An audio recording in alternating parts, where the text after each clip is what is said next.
Bueno,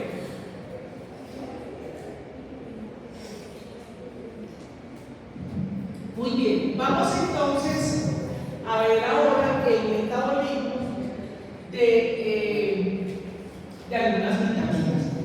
Estas vitaminas, a ver,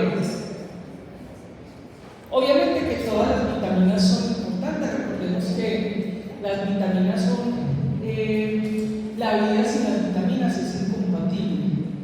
Pero vemos estas tres porque están muy relacionadas con las enfermedades hematológicas y por eso vamos a pensar. Hagamos un pequeño recorderis y qué son las vitaminas, ¿cierto? Se llaman vitaminas, son aminas que son vitales para el funcionamiento. ¿Y por qué son tan importantes?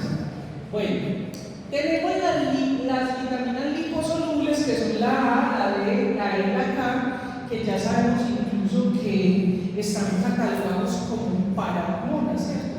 Funcionan como casi como unas hormonas. Entonces, obviamente hacen parte fundamental. Nosotros tenemos, por ejemplo, mucha deficiencia de vitamina D en la población general, y le puesto que si todos nos medimos aquí estamos o borderline o deficientes por muchas razones, ¿cierto? Muchas de esas explicaciones a esto es que nosotros pues vivimos, casi no tenemos contacto con el sol, por el problema de la radiación solar nos estamos echando bloqueadores. Recuerden que para la síntesis de eso se necesitan los últimos. Bueno, y así podríamos hablar de otras vitaminas. Pero nosotros nos vamos a ubicar sobre este grupo de vitaminas que son las que se llaman las liposolubles. ¿Dónde está lo que es el complejo B, cierto? Y se incluye aquí la vitamina C. Ese complejo B, entonces tenemos las diferentes vitaminas, pero nosotros nos vamos a centrar en la 6, en la 12 y en la 9. O sea, en la piridoxina, la cobalamina y el ácido fólico. Vamos a empezar entonces con la vitamina B6.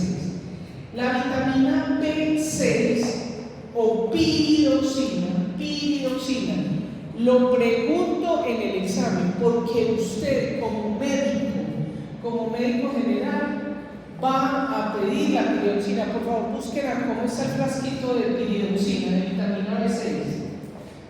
Vienen por 50, 50 más 100, no están las presentaciones. Entonces usted lo que va a mandar es la piridoxina.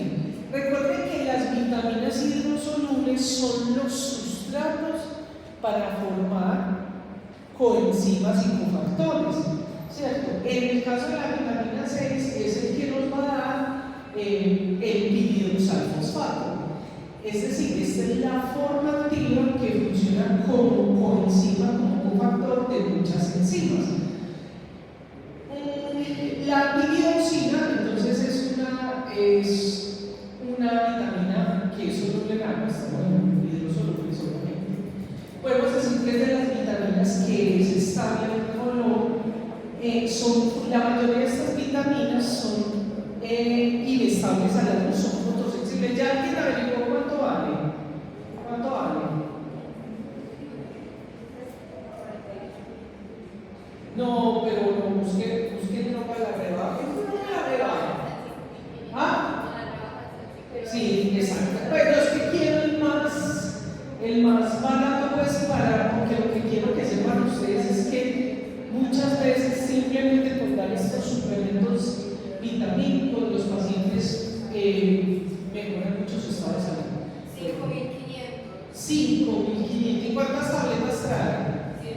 100. ¿Ah? 10. Sí. Ay, no, eso está muy caro. Bueno, pero de todas maneras, así puede, ¿listo? Bueno, esa vitamina C, entonces usted la va a mandar a las como piridoxina, o piridoxal, o piridoxamina, ¿cierto? Bueno, y también son inestables a los ácidos, y esto hay que tenerlo en cuenta porque cuando nosotros estamos haciendo la cocción de los alimentos, entonces muchas veces perdemos estas vitaminas. Por eso nosotros a veces podemos estar deficientes. ¿Cómo se absorbe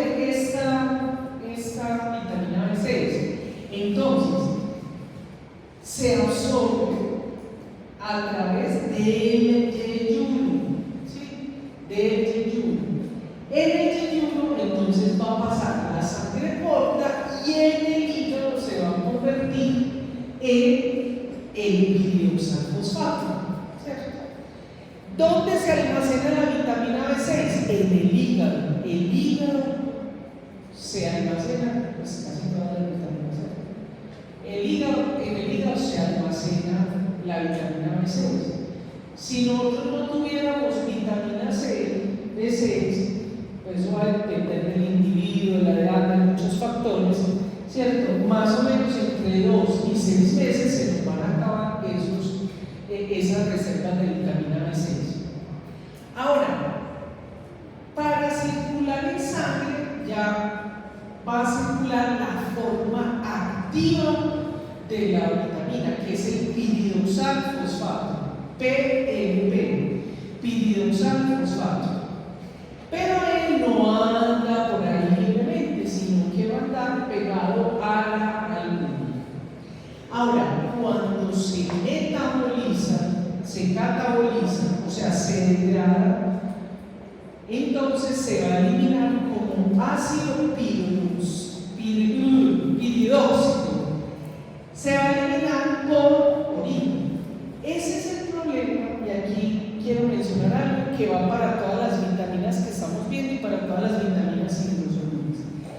Las vitaminas hidrosolubles no se conocen, que es diferente a las liposolubles, no se conoce una dosis tóxica. Sin embargo, en las terapias a veces se utilizan megadosis, pero ¿cuál es el problema que actualmente tenemos y que yo he tenido muchos pacientes con esa situación? Que tienen un exceso de esas vitaminas. ¿Eso es tóxico? No, no es tóxico, pero ¿cuál es el problema? Que esto se elimina por la orina. Entonces, si hay un exceso, pues puede afectar la función renal. Sobre todo en qué? En pacientes o con problemas renales, o en niños, o en adultos mayores. ¿Y por qué menciono esto? Porque hoy en día la gente toma el suplemento, toma Centrum, toma cola granular, ¿cómo es que le llaman esos productos? Todos esos que venden por ahí, y todos van teniendo, y eso va sumando, y puede ser, afectar la función renal. Entonces, finalmente, ¿cómo lo vamos a explicar? Como ácido de pidioxalfosfato. A continuación yo les voy a mostrar esto, no le voy a preguntar nada de esto, del metabolismo y de ese detalle, no le voy a preguntar, pero le voy a explicar. Entonces, recuerde que usted qué es lo que usted consume. Usted consume la piridoxina o sus derivados, sus glutaminos. Entonces, usted le tiene que hacer un cambio a la estructura genética, a la estructura de la vitamina, para que pueda ser activa. Y básicamente lo que usted está haciendo es colocando el fosfato. Entonces el precursor de eso puede ser, estas dos pueden funcionar, o sea, como piridoxamina fosfato, que se utiliza sobre todo cuando está pues, muy bajita esa vitamina B6, puede ser piridoxalfosfato. Y el que más utilizan las enzimas, entonces, y el que está en mayor concentración, es el piridoxalfosfato. ¿Listo? Entonces, conclusión de toda esta parte metabólica, no me interesa toda la parte química, sino que usted sepa que tiene que haber una modificación de la molécula colocando el fosfato en la manera adecuada. Pues aquí vemos, por ejemplo, que está con el grupo con la amina, o sea, la piridoxamina fosfato, se le quita esa amina y queda con piridoxalfosfato, o sea, el PMP. Entonces, ¿para qué sirve la vitamina B6? La vitamina B6 sirve, entonces, tiene muchas funciones, sobre todo a nivel de funciona como un cofactor, como coenzima cofactor, y entonces funcionan muchas enzimas que tienen diferentes funciones, ¿cierto? por ejemplo, la cadena lateral de un aminoácido, o para grupos carboxilos, o para perder hidrógeno, es decir, funciones sobre todo en enzimas. Bien, ¿dónde se encuentra la vitamina B6? La vitamina B6 se encuentra sobre todo en las vísceras, en especial en el hígado. En el hígado tenemos vitamina B6, ¿cierto? Pero también está de manera abundante, por ejemplo, en las leguminosas. ¿Cuáles son las leguminosas? El trigo, los garbanzos, las lentejas. Lo tenemos también en los frutos secos. ¿Cuáles son los frutos secos? Las semillas, las almendras, las nueces, los pistachos, el maní, etc. Las pasas. También se puede en el banano plátano, pero cuando está amarillito, muchachos, eso no tiene sino carbohidratos.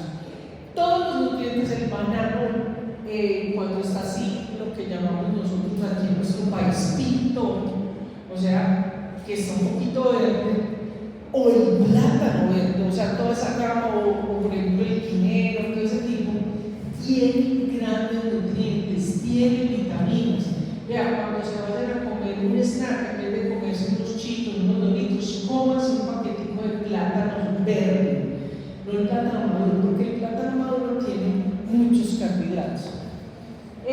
Ahora, todas estas, lo que son plantas o verduras o frutas verdes, tienen alto contenido de vitamina C, o sea, la coliflor, las lechugas, bueno, las lechugas no, porque depende de la lechuga. Por ejemplo, la lechuga que consumimos aquí en Colombia, la mayoría de ensaladas, que es la lechuga adaptada, eso no tiene casi nutrientes, esos carbohidratos y agua. Pero ustedes saben que hay una serie de lechugas, que la lechuga bogotana, las espinacas, las aceras, tienen mucha vitamina C. Pero ¿cuál es el problema?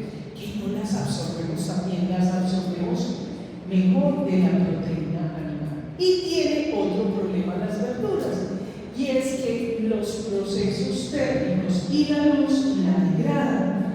Entonces, cuando la ponemos a altas temperaturas, las verduras generalmente están expuestas a la luz de los supermercados y todo eso, y eso va degradando la proteína. Y bueno, obviamente también, como ya vimos, puede ser a través de los medicamentos. Este es son los requerimientos nutricionales. No le voy a preguntar nada de eso, se lo doy para su vida práctica como médico, que tenga estas tablitas, o su requerimiento, estas tablitas que le pueden ayudar, ¿cierto? Bueno, ahora, ¿qué pasa cuando hay deficiencia de vitamina B6? Esa deficiencia de vitamina B6 es muy difícil de usted ver las sintesis. Usted sí puede ver algunas cosas, pero como vamos a ver en las otras deficiencias, es muy difícil que usted, a partir de las manifestaciones clínicas, ya pueda diagnosticarlo. Por eso usted tiene que hacer la determinación de la vitamina B6, ¿cierto? Desafortunadamente, nuestro sistema de salud son muy reacios a hacer esto. Vean, muchachos, por favor, denle importancia a eso. Ayer estuvimos en clase de posgrado y es increíble. En posgrado, haciendo su especialización, ya teniendo experiencia como médicos y no tenían idea de las vitaminas. Eso es muy triste, porque miren lo barato que es una vitamina. Bueno, entonces, ¿qué quiere usted? Pues hay retraso en el crecimiento, ¿cierto? Eso puede llevar a una anemia hipocrómica. Mire que los glóbulos rojos no se ven todos como con la parte blanca muy grande, esa es la hipocromía de los glóbulos rojos. Puede presentarse la dermatitis seborreica en el cuero cabelludo, en este tipo de lesiones, que no solamente es en la cara, sino que puede ser en cualquier parte del cuerpo. A los futuros dermatólogos de cara muchas veces se buscan problemas dermatológicos muy crónicos, mucho tiempo en las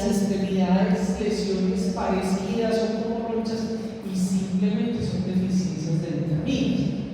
A mí me da mucha risa y voy a contar esta anécdota porque es importante, incluso familiares míos, porque tienen este tipo, van donde dermatólogos, van donde internistas, van donde curas para que les eche la bendición y lo sanen, y siguen enfermitos. Y compran a veces algunos de esos productos que mencionan por la radio, ¿cierto? Esos que yo llamo menjurjes, que son mágicos. O, primero que todo, no existe ningún suplemento vitamínico que usted lo tome y diga, ¡uy, qué energía! No, si eso pasa es porque tiene un estimulante, que generalmente tienen cafeína. Le voy a poner un ejemplo: la cola granulada JGB, buenísima, se la recomiendo, muy barata, yo la tomo. Pero ¿por qué la cola granulada usted siente energía? Porque tiene cola, y la cola es como la canela, es una corteza y tiene mucha cafeína. Pero las vitaminas nunca te van a dar energía inmediatamente, te la tomas, te lo da cuando ya suples esa deficiencia que hay. Entonces esos pacientes, ¿cierto?, se toman esos menjurjes y dicen, no, este señor me curó, ¿cierto?, con lo que él vendía. ¿Y qué es lo que él vendía? Mezcla de vitaminas, y lo que tenía la persona era una deficiencia de vitaminas. Bien, la glositis, miren que la vamos a ver varias veces, o sea, la glositis o inflamación de la lengua también se llama lengua en fresa o color fresa. Es decir, la lengua, si ustedes todos miran la lengua no es roja, sino que tiene un poco como blanquecino, pero no pues cuando está sucia, pues después de la alimentación, sino que la lengua no es nunca, una lengua nunca va a ser como la que estamos viendo ahí, ¿cierto? Entonces eso es una glositis, ¿cierto? Bueno, pero si esto no se trata, puede incluso afectar el sistema nervioso, llevar a depresión, a convulsiones, incluso puede ser secundario, esa vitamina B6 puede ser secundaria a una deficiencia de niacina. ¿Cuál es la niacina? ¿Qué vitamina es? La B3, muy bien, o sea, lo que da la pelámina, la enfermedad de las 4 D: diarrea, dermatitis, depresión y defunción o muerte. Sí.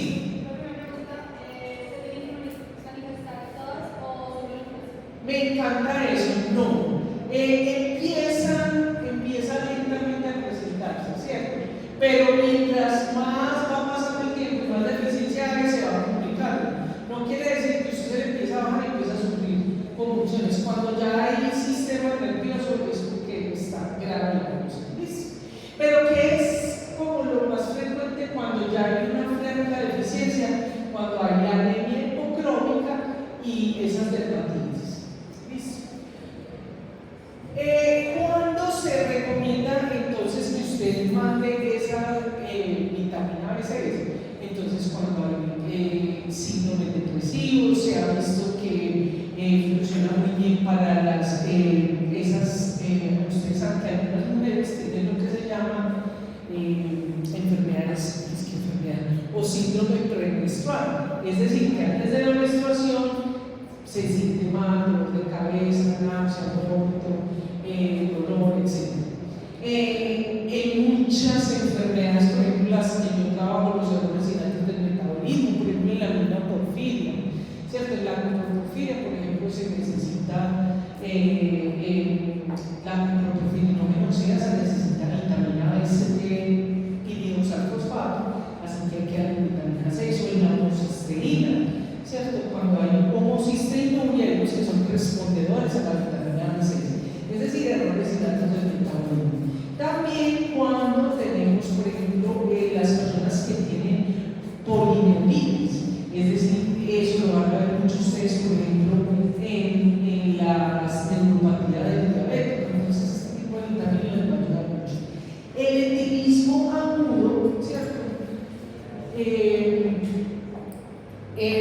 Pues hay dos razones, ¿cierto? La primera, recuerda que vimos que eso se absorbe en el jejum. Entonces hay dos razones. Primero, cuando hay un alcoholismo muy severo, pues como el borrachito vive dormido y vive tomado, pues entonces no se alimenta. Y de otro lado,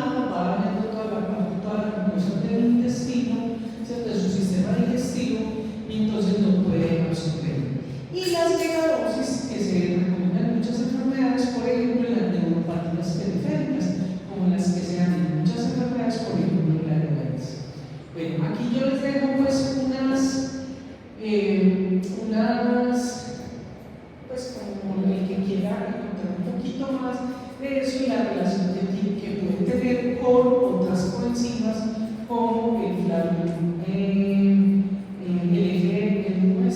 FAD, es decir, flavina dinucleótido o nicotinamina adinucleótido. Bien, vamos a ver ahora la vitamina B9 o ácido fólico. Se llama así porque la encontraron en las hojas verdes y hoja es folato. En el griego, folato es hoja. Entonces, por eso se le llamó ácido fólico. En este momento vamos a empezar a ver la vitamina B9 y la vamos a ver, para poner un poquito de atención, porque cuando hablamos del metabolismo de la vitamina B9 está relacionado con la vitamina B12. ¿Listo? De hecho, ustedes saben que, por ejemplo, en algunas deficiencias de vitamina B12 ácido fólico se dan las dos vitaminas, ¿cierto? Porque hoy vamos a conocer lo que es la trampa del folato. O, por ejemplo, en las embarazadas, ¿cierto? Ustedes van a mandar ácido fólico y vitamina B12.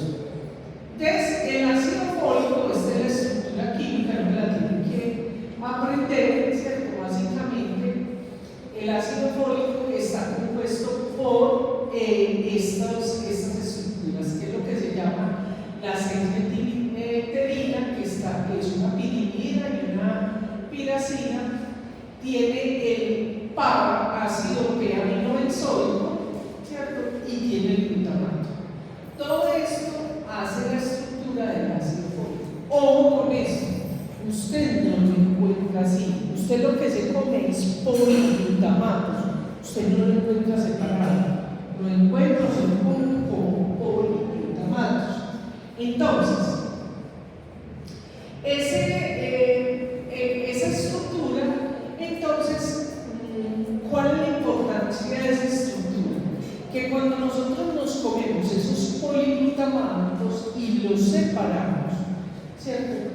En ese metabolismo, en ese recorrido que hace el ácido fólico, se van a realizar unos derivados que son importantísimos para muchas funciones celulares, como las que tenemos acá, ¿cierto? Por ejemplo, está el 5-formimino, el 5-formimino, el 5-metileno, el 5-metileno. Ahorita vamos a ir viendo eso, ¿cierto? Entonces, esas estructuras o esos derivados son fundamentales para muchas funciones, por ejemplo, para la proliferación celular. Ahorita vamos a entender por qué. Y de otro lado, entonces, vamos a tener unas formas que van a interactuar con otras vitaminas, como la vitamina B12. Por eso, cuando tenemos esta parte del radical, mire que aquí estamos hablando de los radicales que puede tener la molécula, ¿cierto? Entonces vamos a hablar mucho del tetrahidrofolato y del hidrofolato. Esas dos memorícenlas porque cuando veamos la vitamina B12 o veamos parte del ciclo lo vamos a entonces, miren aquí, no se tiene que aprender eso no lo tiene que aprender. Pero aquí le quiero ilustrar a usted porque es tan importante esos derivados que vienen del ácido fólico. Porque cuando se hace en la forma en que va a donar el carbono para hacer muchas estructuras, mire que aquí tenemos, por ejemplo, aminoácidos, ¿cierto? Vamos a tener, por ejemplo, purinas, vamos a tener, por ejemplo, deoxinucleótidos de trifosfato, en fin. Bueno, vamos a hablar primero entonces cuáles son esas propiedades físico-químicas que tiene el ácido fólico. Entonces, cuando nosotros, el que le vamos a mandar a nuestros pacientes, ¿cierto? Porque les dicen laboratorios, ¿cierto? Es un polvo que es amarillo anaranjado. Ese polvo, ¿cierto? Esa vitamina, ella es una vitamina hidrosoluble en los organismos, pero la que consume, pues, la que es sintética es poco soluble. Ahora, ese polvito va a ser soluble en ácidos y bases, ¿cierto? Por eso es tan importante la que tomamos y con los ácidos del estómago.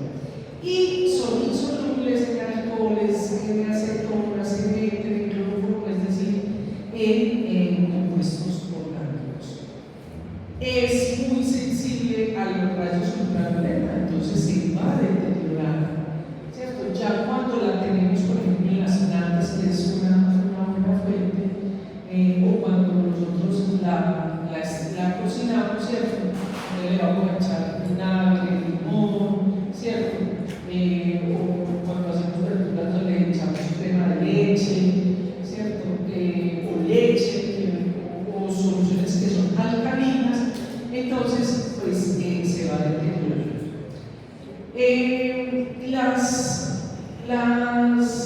Los productos más sensibles a esto, ¿cierto? Son cuando están en forma de tetrahidrofolato y dihidrofolato.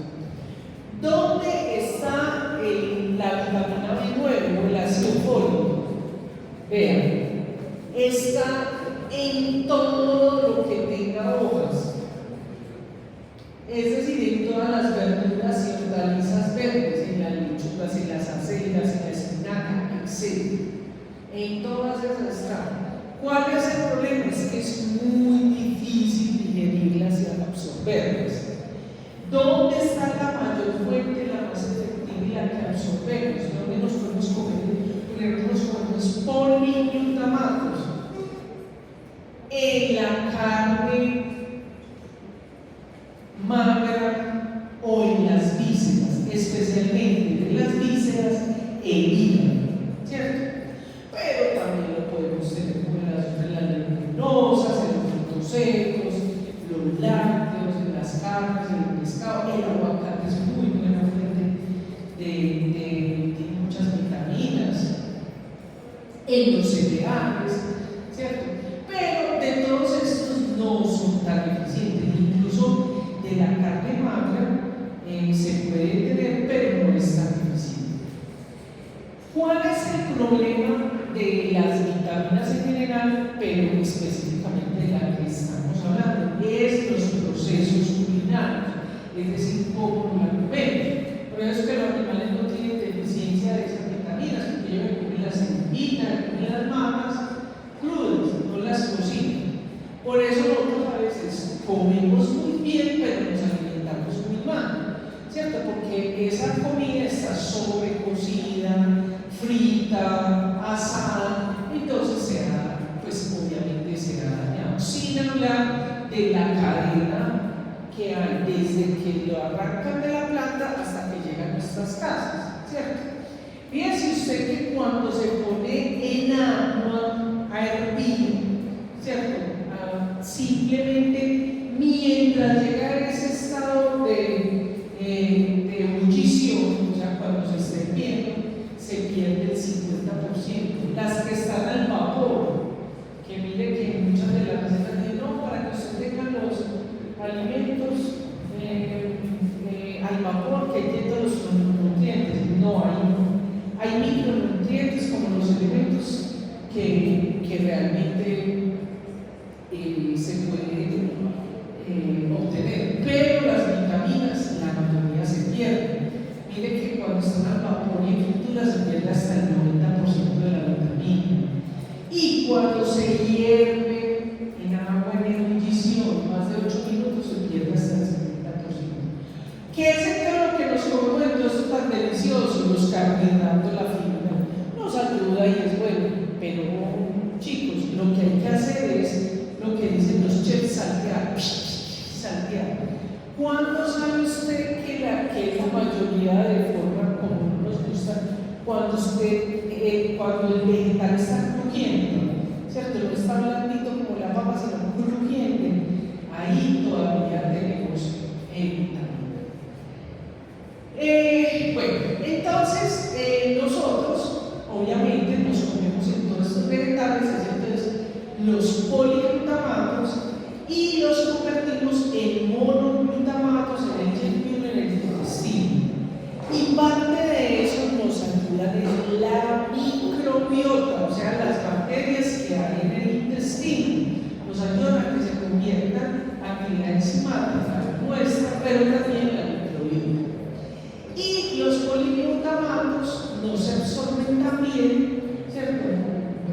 Pequeñas cargas se pueden absorber, eso va a depender pues de muchos factores como la microbiota, cómo se produce el alimento, entonces por eso está entre el 50 y 90%. Entonces, en resumen, vamos a empezar a ver qué pasa.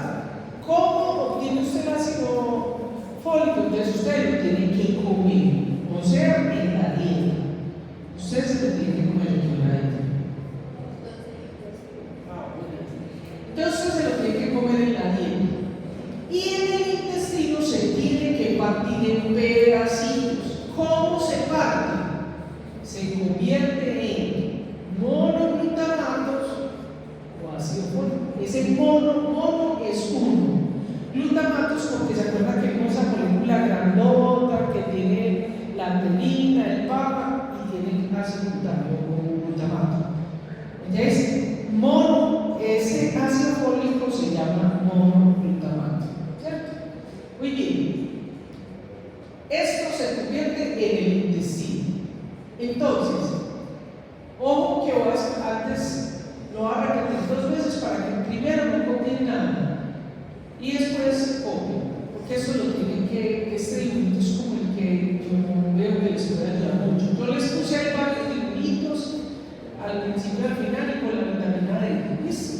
Entonces, ¿qué sucede? Usted en el intestino lo convierte, acuérdense que lo comemos en forma de poliglutamatos, y usted lo convierte en ácido fólico en monoglutamatos. Ese monoglutamato entonces entra a la célula, ¿cierto? Y en las células intestinales, en los enterocitos, se convierte, hay un cambio, ¿cierto? Y el cambio es que le ponemos un metil, ¿cierto? Aquí vamos a ver la parte de la estructura, ¿cierto? En esos anillos que vimos, ¿se acuerdan que hay uno de pirimidina y otro de penicilina? Se le pone un grupo metil. Y la parte, ahí lo vamos a tener en forma de 5-metil tetrahidrolato. Ahorita vemos cómo pasa todo eso allá en la célula, ¿cierto? Entonces, unos monoglutamatos o ácido fólico se van a convertir en 5-metil tetrahidrolato en la célula intestinal. Cumple sus funciones en la célula y luego pasa a la circulación. Y otra parte va a pasar directamente como ácido fólico a la circulación. Por eso usted puede mandar a medir el ácido fólico. Hasta ahí vamos bien, ¿cierto? Vamos a sacar que viene de dos fuentes. De la parte en circulación va a estar el 5-metil tetrahidrolato y el ácido fólico. ¿Correcto? Muy bien. Entonces, esa sangre, que realmente la sangre corta, va a ir al hígado. En el hígado, entonces, el ácido fólico se va a convertir en los diferentes metabolitos que ya habíamos visto. O sea, el hidrofolato, el tetrahidrolato, el 5-metil tetrahidrolato y todos los que vamos a ver ahorita. ¿Dónde ocurre eso? En el hepatocito, en el hígado. Ahí ocurre eso, ¿cierto? Incluso a partir de ese tetrahidrolato se pueden formar poliglutamatos. Parte del metil, del 5-metil tetrahidrolato que se produce en el hígado va a ir nuevamente a circulación. ¿Para qué? Para ir a otras células. El 5-metil tetrahidrolato es un precursor muy importante para formar el tetrahidrolato. ¡Ay, eso es tan importante! Ahorita cuando veamos la vitamina D12 lo voy a entender, porque es tan importante estos metabolitos. ¿Y los otros no son importantes? Sí, claro que son importantes, pero hoy estamos viendo las vitaminas, ¿cierto? Caemos para muchos aminoácidos, entonces, ya vemos pues entonces cómo se absorbe, cómo se circula, y nosotros podemos tener, que aquí es otra célula, nosotros podemos tenemos ácido fólico, ¿cierto? En estas diferentes formas, como metiltetrahidrofolato, como tetrahidrofolato, también en cerebro, en líquidos hematomáticos y proteínas. ¿Dónde se almacena? Ya vimos que en el hígado. Por eso, comemos los hígados de los animales pueden ser tan buena fuente de hierro. Bien, entonces, cuando nosotros hacemos esa absorción, podemos decir que esa absorción se puede hacer por transporte activo o difusión pasiva. ¿Qué quiere decir? A través de un transportador que generan otras moléculas o simplemente pasan derechito por ese transportador. ¿Cómo lo almacenamos en el hígado? Lo almacenamos en forma de poliglutamatos. ¿Se acuerda que aquí habíamos visto que utilizamos el ácido fólico para producir hidrofolato, tetrahidrofolato, tetrahidrofolato y los poliglutamatos? ¿Esos poliglutamatos para qué son? Para almacenarlo en el hígado, para tener reservas, ¿cierto? Bien, una vez tenemos ese depósito en el hígado, para secretarlo para otras células, como lo vimos acá, se tiene que convertir entonces nuevamente en tetrahidrofolato, 5-metiltetrahidrofolato, para salir de la circulación y ir a otras células. Bien, hasta ahí vamos bien. Bueno, igual que vimos en la boca, ¿por dónde se excreta? Por la orina. Por la orina se excreta el ácido fólico. Bueno, ahora, ¿qué es lo que hace ese ácido fólico? Pues ese ácido fólico, esa estructura que vimos, no tan compleja, básicamente tiene la capacidad de donar y de ceder carbonos, ¿cierto? Pero también puede ayudar a ceder. Ojo con esto, que lo vamos a tener en cuenta. ¿Para qué? Para la siguiente vitamina que vamos a ver, que es la vitamina B12 o alanina, ¿cierto? Porque cede grupos metilenos y metilos, o sea, CH3, ¿cierto? Por eso, acuérdense que ya conocimos uno de los metabolitos, que es el 5-metiltetrahidrofolato. Y ahorita vamos a ver cómo el ácido fólico le cede ese grupo metil a la vitamina B12. Entonces, cede pues también grupos metilos. También para la oxidación, estos pues ya lo vamos a ver acá, ¿cierto? Y aquí estos tienen que ver sobre todo con la producción de otros aminoácidos, de otros compuestos como nucleótidos, que está el 5-10-metiltetrahidrofolato, el 10-metiltetrahidrofolato, etc. ¿Cierto? Y este 5-metiltetrahidrofolato también está en procesos de reducción. Entonces, miremos esto acá, o que apunte. Mi querido monitor, apunte, que su querida profesora le va a preguntar esto. Ojo que les pregunto esto yo, se los preguntan en exámenes internacionales, la trampa del folato, que a veces les da un poquito de dificultad. Entonces, la trampa del folato es básicamente que resulta que como hay una deficiencia de vitamina B12, ¿cierto? Entonces esa vitamina, ese 5-metil, ese metilo se queda en forma de metiltetrahidrofolato. Miren, primero le voy a explicar esto y ya usted toma sus notas. Miren, aquí tenemos como toda esa vía, toda esa ruta donde se producen las diferentes formas químicas derivadas del ácido fólico. Vamos a reconocerlo primero.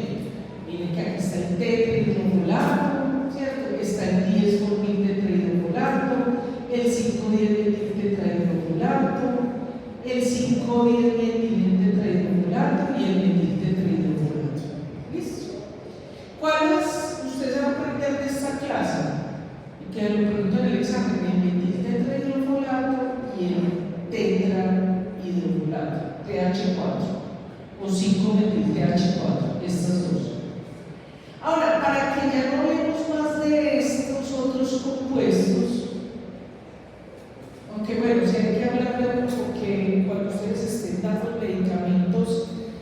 para neoplasia, metotrexato, tienen que dar suplemento de ácido fólico, eso es muy importante.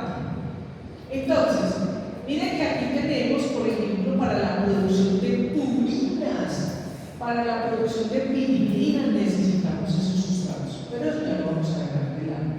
Por favor, nos vamos a centrar en este punto de acá. Ahorita vamos a volver a ver este ciclo que se llama el ciclo de metionina homocisteína, que tiene que ver con la vitamina B12. ¿Listo?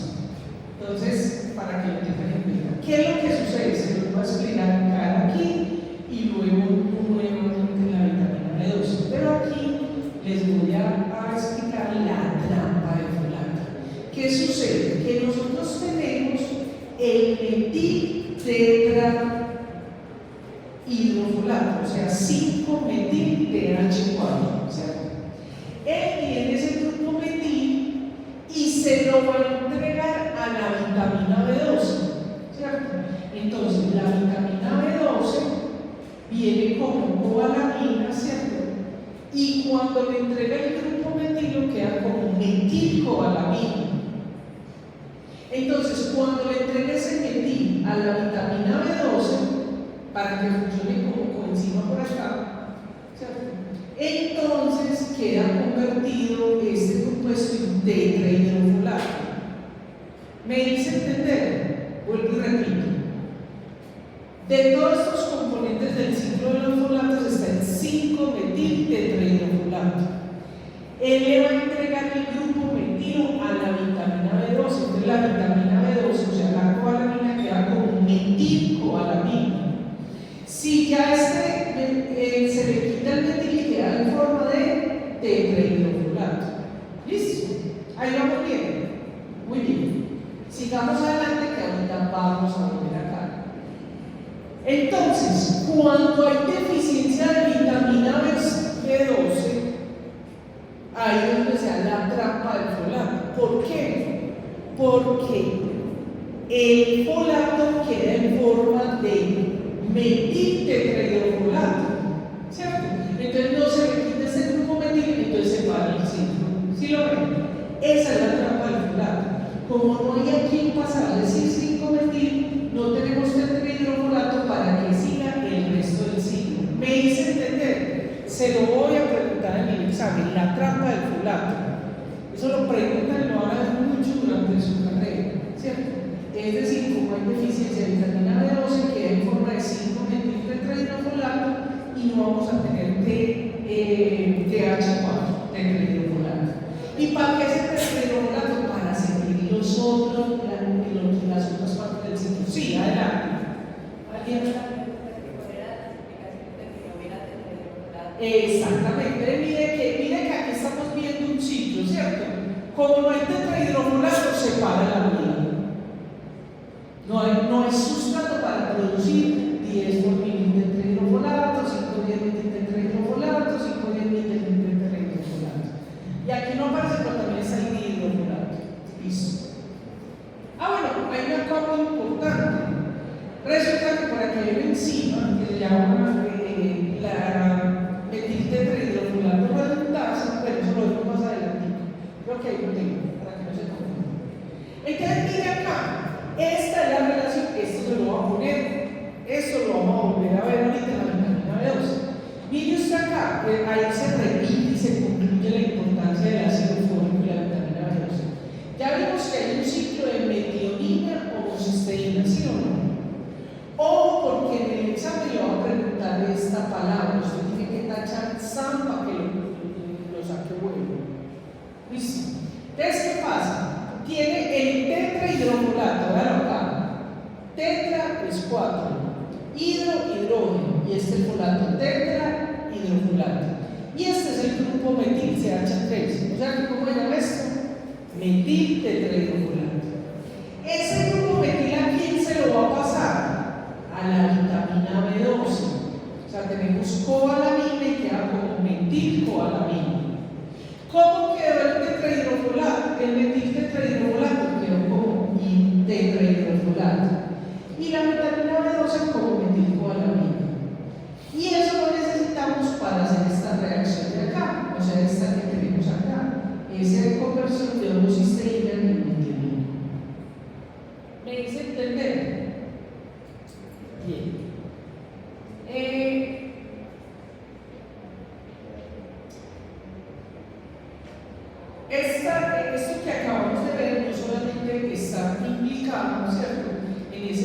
ciclo de homocisteína metionina, es decir, la vitamina B12, metilcobalamina, y el ácido fólico en forma de metiltetrahidrofolato, ¿cierto? Y usted, para que haya homocisteína se convierta en metionina, entonces necesitamos que el folato le entregue a la cobalamina, ¿cierto? Para que quede como metilcobalamina y de esa manera pueda funcionar la metionina acetada. Eso no se lo va a preguntar, ¿cierto? Pero también hay otra partecita que tiene que ver con el metabolismo de ácidos orgánicos, como es el metilmalonilo enzima A. No volvamos a eso. Miren ustedes aquí, esta partecita, ¿cierto? No se tiene que aprender nada de eso, pero es para que ustedes lo conozcan. Aquí, en estos amigos de medicina, es donde están los 4 hidrógenos, y por eso se llama tetrahidrofolato. Muy bien, aquí están todas las reacciones químicas, es simplemente para que quien lo utilice. Entonces, recuerden que las dos moléculas que son activas importantes, yo no me voy a centrar en esta, es el dihidrofolato y el tetrahidrofolato, que es el que hace la función. O con esto, lo pregunto en el examen. ¿Por qué? Porque usted como médico general le va a tocar mandar eso cuando usted haga el control a su paciente que está en un tratamiento de plasma. Entonces, ¿qué sucede?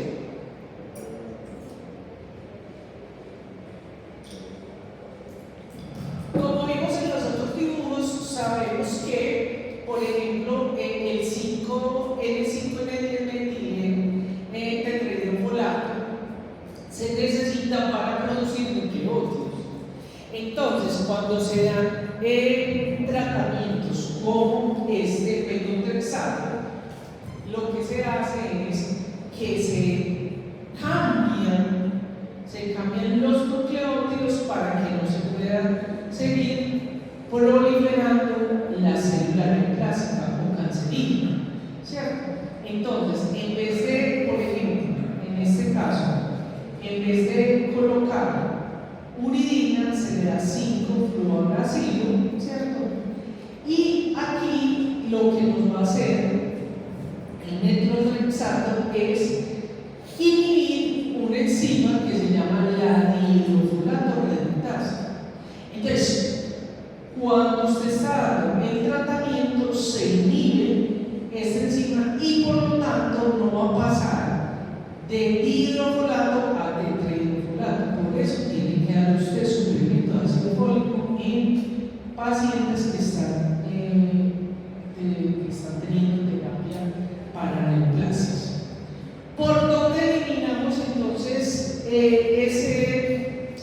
el ácido fólico? Principalmente se elimina por la orina, pero también vamos a hacerlo por vía fecal, ¿cierto? Recuerden que en las heces, a través de la bilis, recuerden que también las bacterias están haciendo eso, entonces lo que no logramos absorber se elimina por las heces, ¿cierto?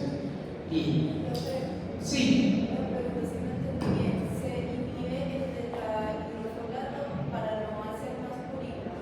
No. O sea, usted en los procesos neoclásicos, ¿cierto? Usted, o sea, tenemos como varias formas de hacer la neoclasia. Una de manera de neoclasia son los cánceres, ¿cierto? Una es dando usted algunas nucleótidos que son derivados de nucleótidos para cuando hay la proliferación y el nucleótido que no es, entonces separa esa producción, ¿cierto? Cuando se para eso, ¿cierto? Aquí, por ejemplo, entonces lo que vamos a tener es que va a haber una deficiencia de que aquí tenemos para producir esos nucleótidos necesitamos el 5-10 metiltetrahidrofolato. Entonces ahí se inhibe y por eso de todas maneras usted tiene que dar entonces esos el suplemento de ácido fólico. Pero uno que es muy utilizado, y no solamente para cáncer, incluso para otras terapias, que es el metotrexato, lo que hace este medicamento es que inhibe esta enzima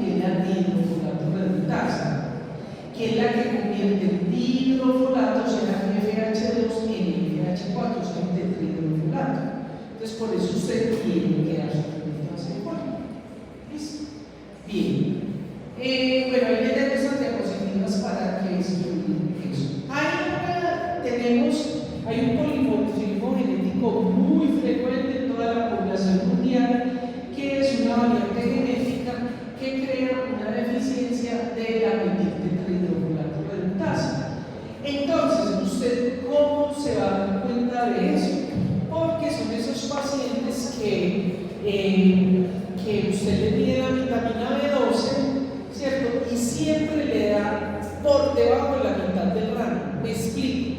Supongamos que el rango sea entre 150 y 900. Y usted cada que le mide a ese paciente le da menos de 400 o le da 420 siempre.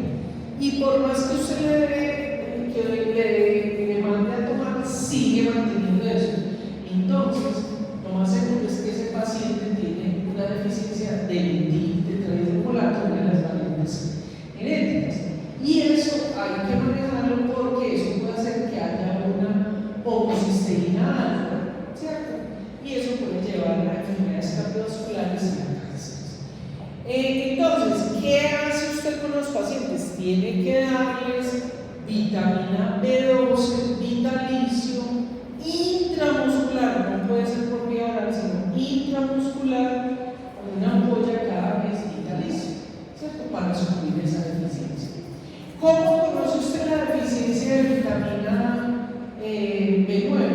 Porque hay anemia microcítica, ¿cierto? Las personas pierden el apetito, están desalentados, pueden llegar, cuando ya se complican, pueden tener problemas psiquiátricos, digestivos, cutáneos, y se puede convertir en una anemia megaloblástica, porque acuerden que esto está relacionado con la producción de nucleótidos. Más o menos el ácido fólico tenemos las reservas más o menos unos 4 meses. O sea que después de esos 4 meses, ¿cierto? Cuando se pierdan esas reservas, se pueden empezar a tener las manifestaciones de la deficiencia. Ahora, ¿cuándo pueden haber esas deficiencias? En las embarazadas, en el adulto mayor, en los bebés prematuros, en problemas intestinales de cualquier origen, en el alcohólico, cuando hay deficiencia de vitamina B12, en el cáncer ya vemos que es por los medicamentos y por la misma proliferación celular, las interacciones medicamentosas y obviamente los errores inatos. Aquí les dejo esta diapositiva, no me la voy a preguntar, pero es muy importante para que ustedes vean cómo pueden ustedes diagnosticar y las etapas que hay cuando se van perdiendo el miedo. Lo mismo la encuesta que debe haber. ¿Cómo lo puede medir usted? Eso se mide por el laboratorio, ¿cierto? Se puede medir en suero, en eritrocitos. Si usted manda a medir un aumento de la homocisteína y está aumentada, y fuera de eso el valor de la vitamina B12 se queda por debajo de la mitad del rango, entonces hay que pensar en una deficiencia. También hay otras pruebas, pero obviamente aquí no se hacen, ninguna de estas no se hace acá.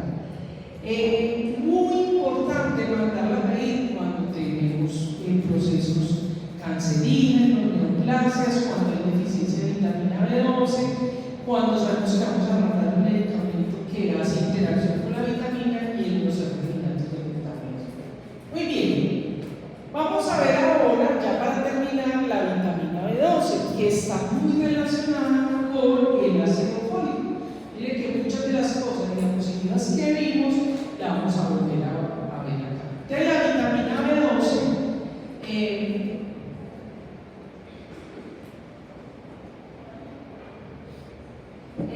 la vitamina B12, entonces la vitamina B12 y la vitamina B9, realmente la vitamina B12, usted con el mugrecito que se coma sería suficiente, con el mugre que se come allí en los juguitos de la playa, en las papitas que hacen por allí, ¿verdad? Ahí ya usted se podría comer la dosis, pero realmente casi todos los alimentos, los lácteos, los pescados, las leguminosas, muchas de las verduras, los frutos secos tienen vitamina B12, pero la mejor manera de obtener una mayor fuente es a partir de la proteína animal, la manera como mejor se absorbe, ¿cierto? Y sobre todo de listas. Entonces, lo que nosotros nos vamos a comer es la vitamina B12, que es la cobalamina. Mire que si usted ya ve esa cobalamina ahí, ya entonces usted puede reconocer este anillo, que es un anillo tetrapirrólico, pero aquí no tiene hierro, sino que tiene cobalamina. Es decir, la vitamina B12 está compuesta por el anillo tetrapirrólico con la cobalamina, que es lo que se llama un anillo de corrina, ¿cierto? Y tiene un nucleótido, ¿cierto?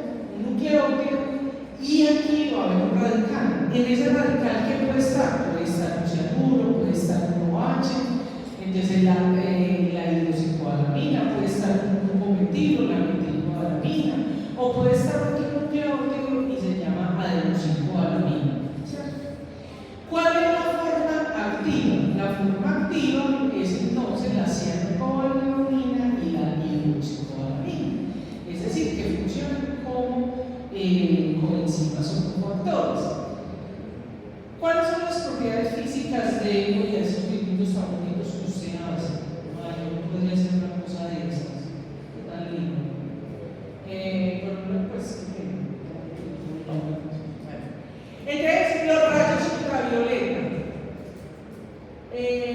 Los rayos ultravioleta, las funciones, los ácidos, los álcalis van a deteriorar la vitamina. ¿Para qué le estoy diciendo eso? Pues porque es para que ustedes sean conscientes. Mire, dijimos, estas vitaminas las tenemos que consumir de los alimentos, pero la mayoría de alimentos están bajo estas situaciones, ¿cierto? Los rayos ultravioleta, el azúcar, los ácidos, ¿cierto? Cuando le echamos vinagre, ácido balsámico, la salsa, etc. La vitamina B12 es un polvo rojo, muchos de ustedes la conocen cuando viene en la polla, es color rojo, ¿cierto? No es soluble, por ejemplo, cuando nos ponen esa vitamina B12 es tan dolorosa, porque eso, como es poco soluble en agua, ¿cierto? Lo echan en otras soluciones solubles en alcohol, entonces por eso es un poco tan dolorosa, y no es soluble, sí soluble en el líquido. La vitamina B12 la contienen todos estos alimentos, pero solamente los microorganismos lo producen. Por eso es que cuando les dije que uno me lo come en el mugre, que come en un año, ¿cierto? De hecho, hace poco la describieron cuando unos hindúes se fueron para los Estados Unidos y empezaron a tener una deficiencia de vitamina B12. Como ustedes saben, los hindúes y algunos orientales comen con la mano, ellos no utilizan cubiertos como nosotros. Entonces, como llegaron a los Estados Unidos y tenían que comer con un cubierto, empezaron a dejar de comerse el mugrecito, entonces tenían deficiencia de vitamina B12. Entonces, por eso incluso, uno de los mecanismos que se le puede mandar a los pacientes es, por ejemplo, levadura de cerveza, ¿cierto? Que son ellos los que producen la vitamina B12.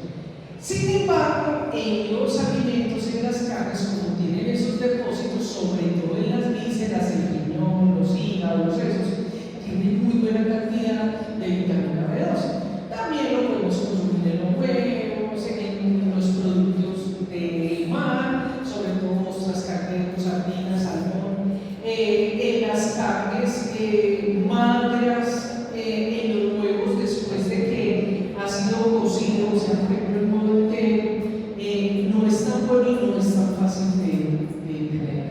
Otro de los procesos que desnaturaliza la vitamina B12 son los procesos de fulminación.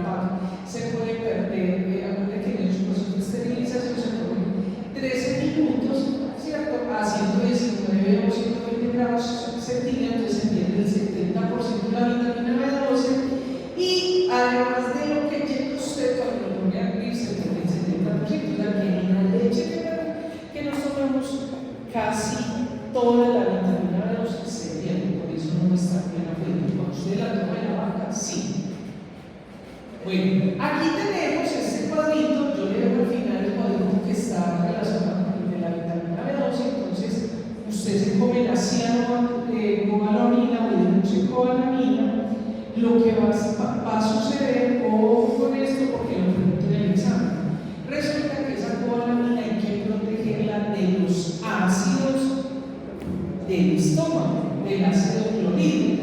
Entonces vamos a producir dos proteínas, una que se llama el factor intrínseco y otra el factor R.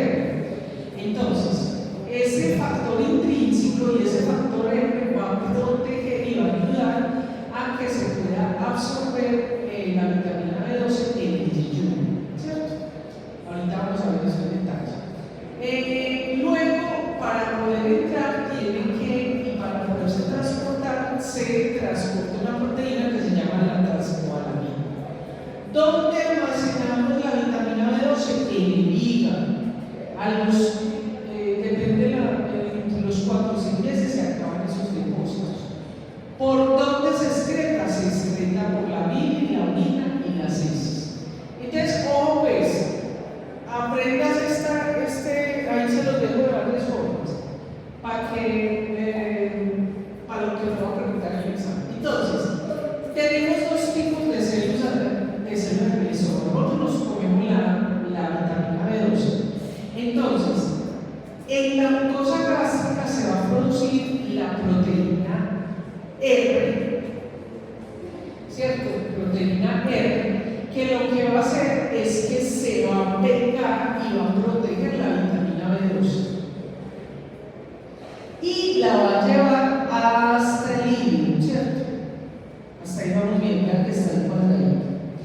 Pero en el estómago, y eso es muy importante pensar en la deficiencia, en el estómago, en las células parietales también se va a producir lo que se llama el factor intrínseco. Y en el estómago se pega la vitamina B12, pero ahí se produce. Entonces, cuando llega aquí al hígado, el páncreas va a digerir esa proteína R y se le va a unir el factor intrínseco, o sea, la proteína que va a permitir que se pegue. Entonces ya en el hígado llega acá y se pega la transcobalamina 1, acá. Se pega, lo mete a la sangre y para andar en la sangre anda en la transcobalamina 2, hasta que llega al hígado y ahí se metaboliza. Al hígado o a otros tejidos. Aquí se guardan los depósitos y se acaba de metabolizar. Mírenlo acá, ahí, mírenlo acá. Entonces ya llega el enterocito, ahí hace sus funciones, no tiene que aprender nada de esto, ¿cierto? ¿Qué sucede? Es aquí, mire que vimos que la transcobalamina 2, que la metió, la cogió del factor intrínseco, cogió la vitamina B12, entra y los lisosomas digieren la proteína, la liberan y se libera y queda entonces la hidroxicobalamina y ya hace sus diferentes funciones. O por eso que lo pregunto en el examen, ¿por qué es tan importante?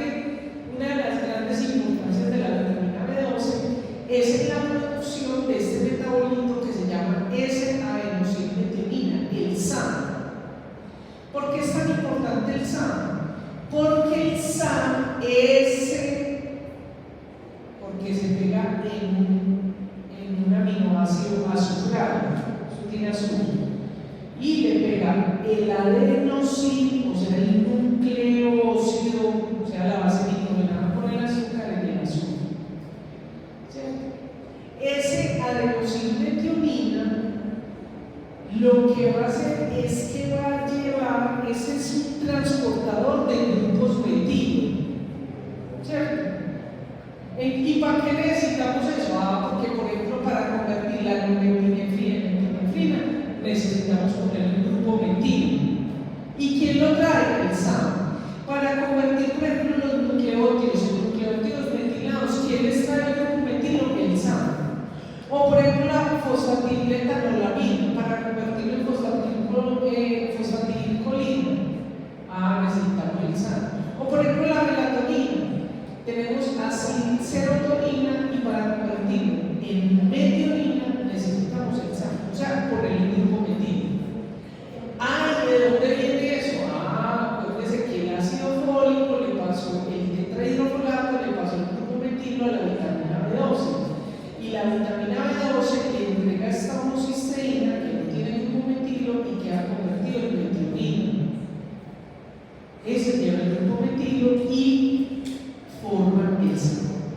Vean acá, ahí les doy unas diapositivas para que lo miren.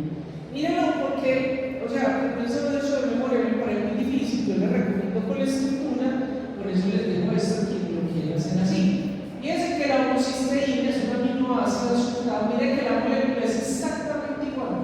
¿Cuál es la diferencia entre la homocisteína y la metionina que tiene un grupo metil, CH3?